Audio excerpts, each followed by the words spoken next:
We play. We fight. We conquer.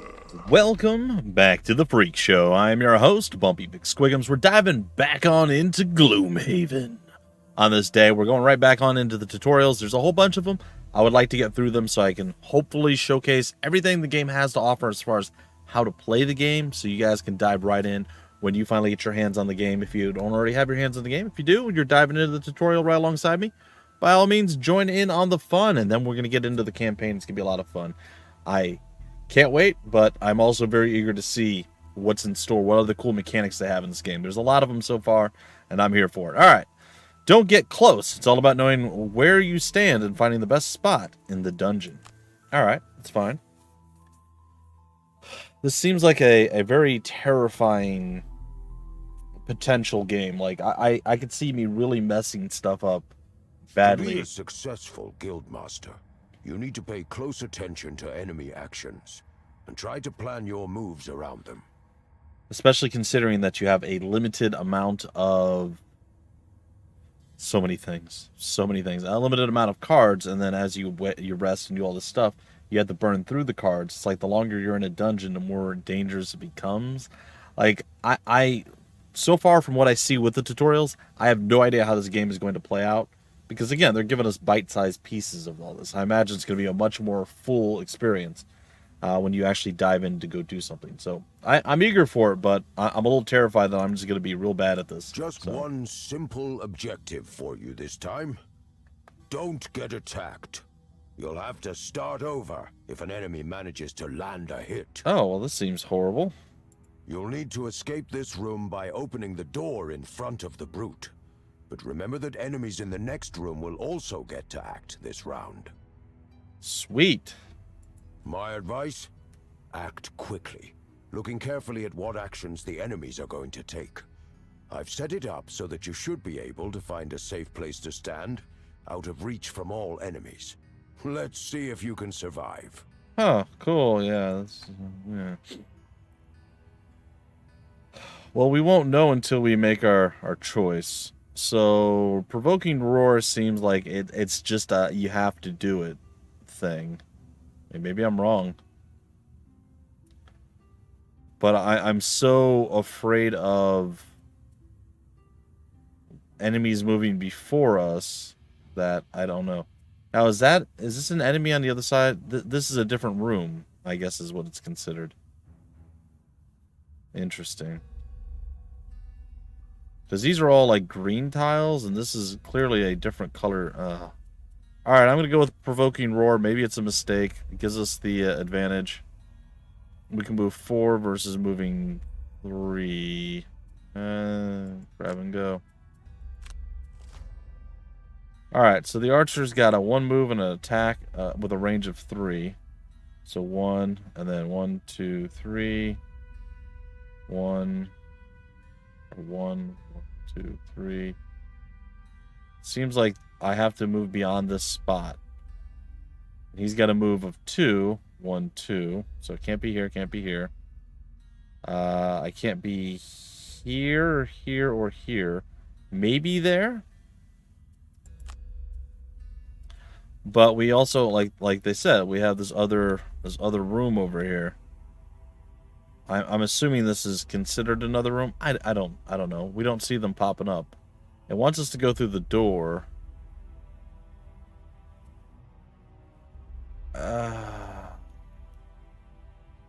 Move 2, so 1, 2, and attack. Can't be there. Move 2, 1, 2, and attack. 1, 2, attack, attack, attack. 1, 2, 3. We gotta. I don't know where they want us to go. I mean, we might be able to just to walk away. All right, what if we do this?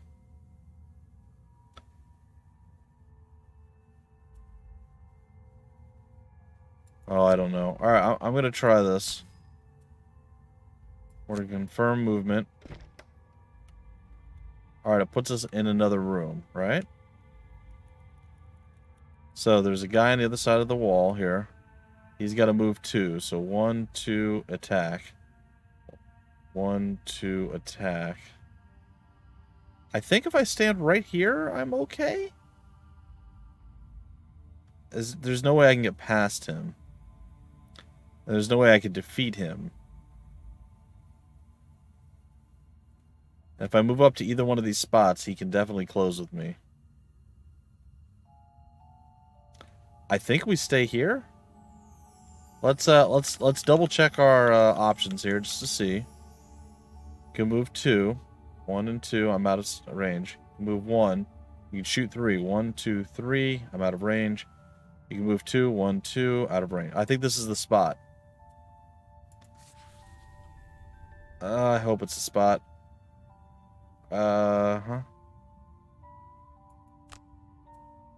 We'll skip attack and we'll end and we'll see.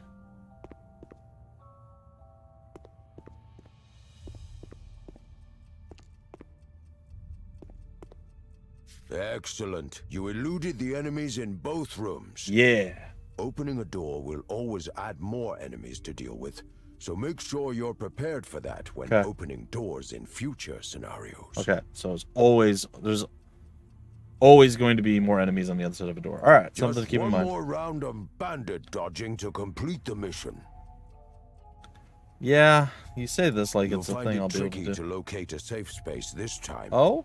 Perhaps you could try preventing an attack to survive. That was my plan, actually. Charge past the guy in front of me and try to disarm him. That's the goal. That's the idea here. I think we're gonna have to go short rest. Ooh, okay. I mean, we have no options, so we have to do it. Provoking and then leaping. Yeah. I think this is what we want. All right, so let's go with the provoking roar and the leaping cleave. Selection. We are the fastest amongst us. It's weird how it doesn't show like the entire turn order up here right now. It's only like 3 units at a time. I would like to see more personally, but at the same time I don't hate it. It's fine. All right, so we're going to go ahead and do this. Confirm the movement. Then we're going to go ahead and attack him. Yep, disarm. And I don't even think I need to look at anything else. This is the only way I can see us surviving this. Let's see if we're right. Yeah, nobody's going to be able to make it to us. And then you are within range to attack us, and you can't attack us. Excellent stuff. Yeah. You're well on your way to becoming a professional. All right, I appreciate that. And how about that disarm? Pretty powerful condition, eh? It is. That and a nice low initiative of 10 makes Provoking Roar a really nifty ability for getting out of nasty scrapes. It's true. It's very true. One more test, and then I think you'll be ready to start exploring the world and recruiting mercenaries to our guild. Sweet. Onward to the next test. So, yeah, like I said, pretty complex, pretty complicated, but honestly, it's cool to see all these different things. And I'm sure folks that have played the board game itself probably are aware of all these things or played this through early access. Get acquainted with attack modifiers, how they work, and how they will affect each and every one of your attacks. Okay. Attack modify me up. Let's see what we got. I hope this is loud enough. I know the voice seems to be a little bit low, but I have the voice maxed out, I think. So we'll see. Let's talk about attack modifiers. So far in your training, characters have always drawn a +0 attack modifier, Sure. meaning their attacks have always dealt the exact damage value specified on the cards. This is not normally the case. Sure. In real scenarios, for each attack, the character will draw an attack modifier which influences the damage dealt. Sure. Makes These sense. can increase the damage by +1, +2, +2, or or times 2. ×2. Ooh. Decrease by -1, -2, or ×0, Oh. or leave the value unaffected, as you see with a +0. Gotcha. You can see the be a contents of a -0. character's modifier deck by hovering over any character. Note that unlike player characters, all monsters share a single attack modifier deck. That's fascinating. All right, so essentially, what I'm gathering from this is, and I will do some correlation to like a little bit of D&D. I mean, I've not actually played actual D&D. I've played many games that have used that as a basis and so on and so forth, and I've seen some games that have been played. However, so it seems like a +1, +2 is like attacking with like advantage or something like that. You get a little bonus stuff. Or maybe like you go to your stat sheet and you have like a plus to damage with a specific weapon or a specific stat. And then the 2x is like a natural 20, like a crit. And then the 0x is maybe like a natural 1. A big old flubby flub. So we'll see. For this training scenario, these archers have just 2 attack modifiers remaining in their decks. ×2 and ×0. We want them to draw the ×0 to deal no damage. Sure. And we're going to give them disadvantage to ensure that. Oh, even more layers. All right, I like this. Ranged attacks have disadvantage when their target is on an adjacent X. Point blank, gotcha. This forces the attacker to draw 2 modifier cards instead of just one. And the worst is selected. And the worst result is selected. Gotcha. As these archers only have 2 modifiers remaining, if they attack with disadvantage, they will draw both, but be forced to choose the ×0 over the ×2 as the worst result, Makes dealing sense. no damage. You can see when disadvantage will apply from the flashing purple symbol next to the health bar. Okay, that's good. You can only disadvantage one archer here, so kill the other with a ranged attack. Should be easy, as the Brute's attack modifier deck is full of +1s. Yeah. You can thank me later. Thank you for the +1s, man. Objectives are: stand next to one of the archers to give her disadvantage. Okay, sure. Kill the other archer with a ranged attack. I am all over that junk, my friend. All right, seems simple enough. Spare dagger is a ranged attack. It will do 4 damage, so absolutely one of the ones that we need to do. And it is our highest initiative, so we'll take that, or lowest technically. Our fastest move.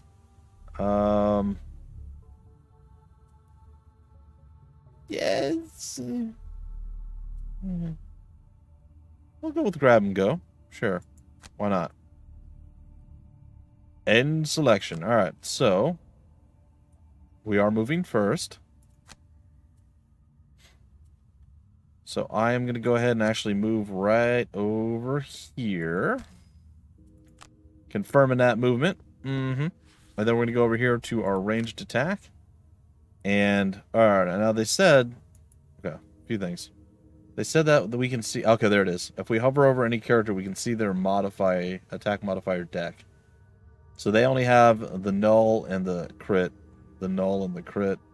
We have, it looks like just +1s, but we have, what, 3? 3 cards that we can pull? 3 +1s are our options.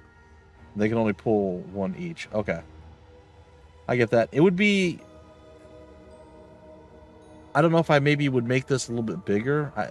It would probably throw everything off a little. But, I mean, I guess the 3 dots are kind of easy enough to see, but you have to look a little bit closer. I would like to see that just a little bit bigger. Maybe a little bit more clearly defined how many dots are there. It's pretty small in the grand scheme of things. But, again, I'm actually blown away by the presentation, everything that they've done. Like, these are all going to be real small, nitpicky things that might help the game, might not. It might just be for me alone. So just bear that in mind. And I told you guys this, whenever I really like a game, I'm always gonna probably critique it harder than when I don't, because I want it to do well. I want it to be the perfect game. I want it to have nobody else able to be like, I don't like this one thing. So that's always my mentality. It's like, how hey, she drew both the ×0 and ×2 modifiers? Disadvantage forced her to draw 2 attack modifiers and use the worst one. I got it, sir. You also saw how your attack with spare daggers drew a +1. Yep. Thus dealing 4 damage total to take down the other archer. I am all over this. Totally understand Your final objectives are: kill the remaining archer. Sure. Loot the chest. I can do those things, probably. All right, looks like we are going to short rest it up. Yeah, that's fine. And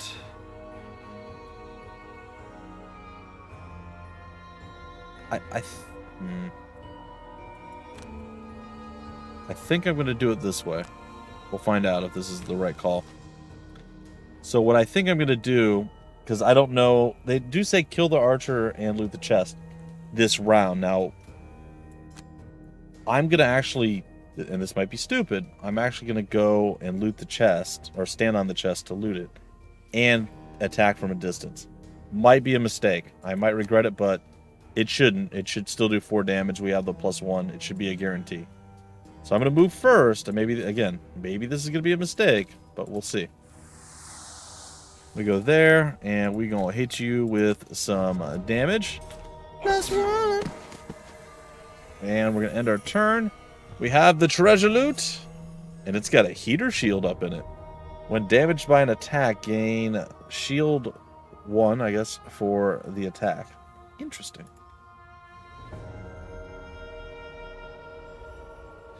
Air element is created. Interesting. Nice. A heater shield should help you soak up some damage. Yeah. You've finished your basic training missions. Time to introduce you to the other mercs and get you exploring. I mean, no need to rush on my account. That's fine. Alright. We're going to go back here, and I am Brute! And we're going to see how this all plays.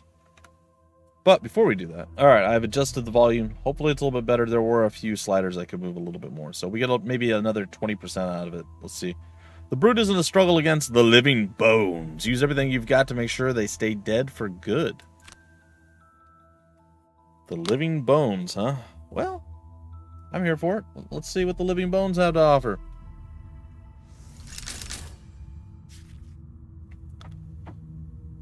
Oh.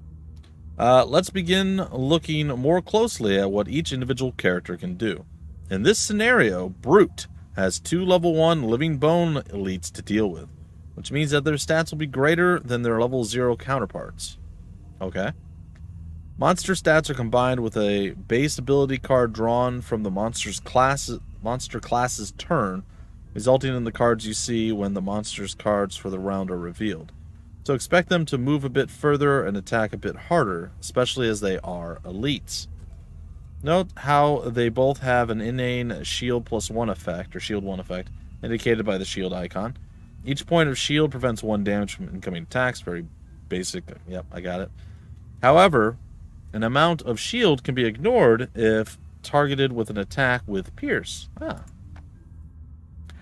I have it on good authority that these living bones are going to attack more than once each turn.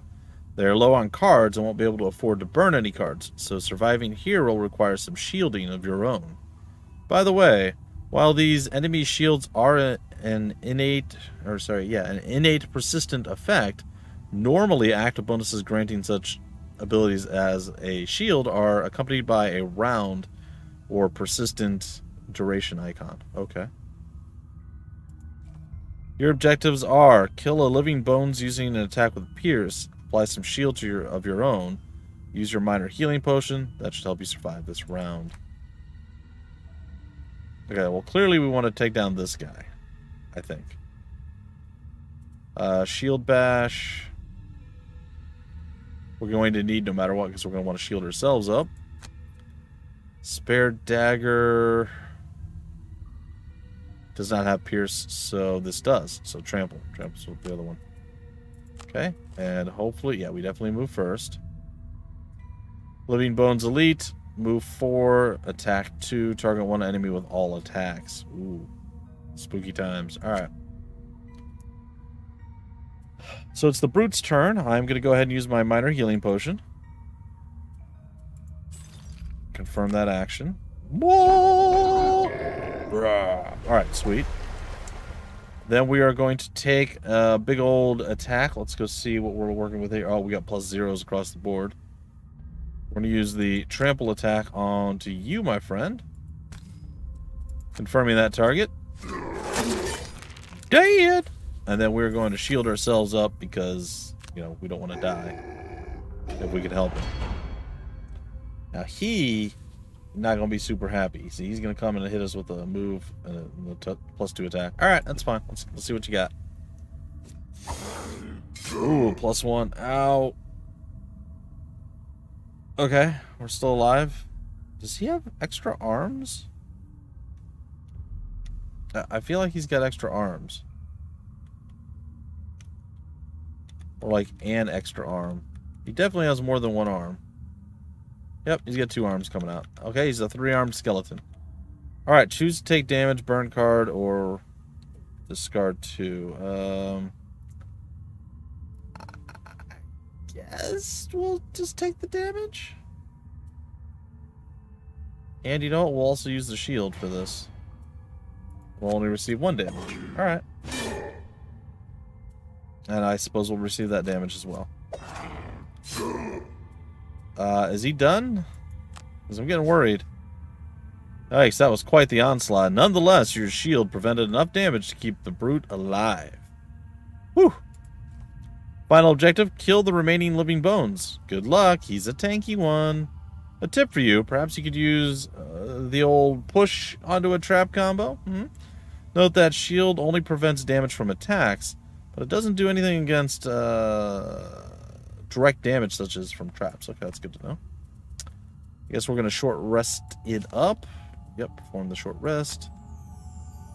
Oh, we got to get rid of... Alright. Burning Trample.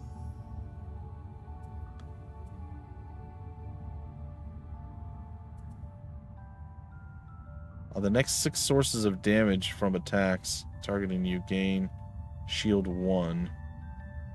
Interesting. Or we could push him and then use our spare dagger. So spare dagger's 3. I think the trap is 1. Oh, it says damage 3.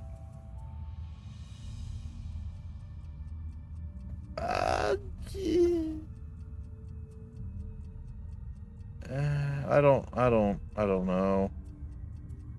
Shield bash for a stun maybe, and then follow it up with something else.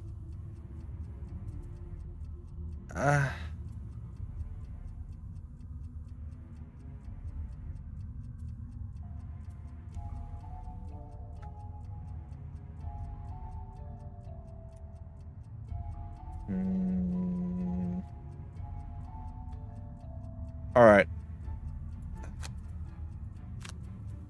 Let's end this selection, and I have an idea. So what I think I'm going to do is I'm actually going to use this.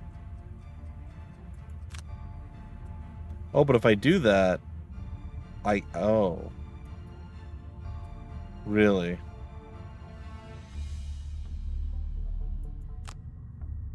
That's weird. No, I mean, I guess it kind of makes sense. How far can he move? He can move... Oh, God, he can move 4. I think I made a mistake.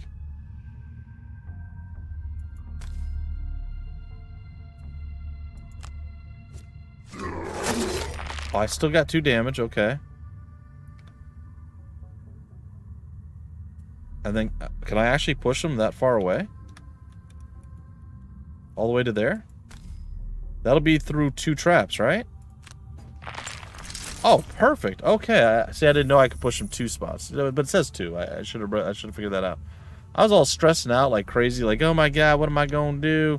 I'll never figure this out. And then, you know, we did, because we're amazing. Let's go back to talking about what a hero I am. Yeah. Let's confirm this movement. And yeah, we're good. And our turn, we did it. I didn't realize we could double shove. All right, well, that's good. That makes up for a lot of my little errors there. Save the brute yet again. I hear he's decided that adventuring alone is not working out for him, so he's agreed to be the first mercenary in your guild. Let's get out of this dusty crypt and see who else we can recruit. All right. Well, folks, I'm going to break out the episode right here, but we're going to be diving back in. I'm going to try to put these all up relatively close to the same time and get through maybe 3 episodes of the tutorials, and maybe that'll get us through the entire thing. We'll see. Either way, folks, that's it for now. Until the very next episode, I have been your host, Bumpy McSquigums. Thank you so much for stopping by the Freak Show. We play, we fight, we conquer.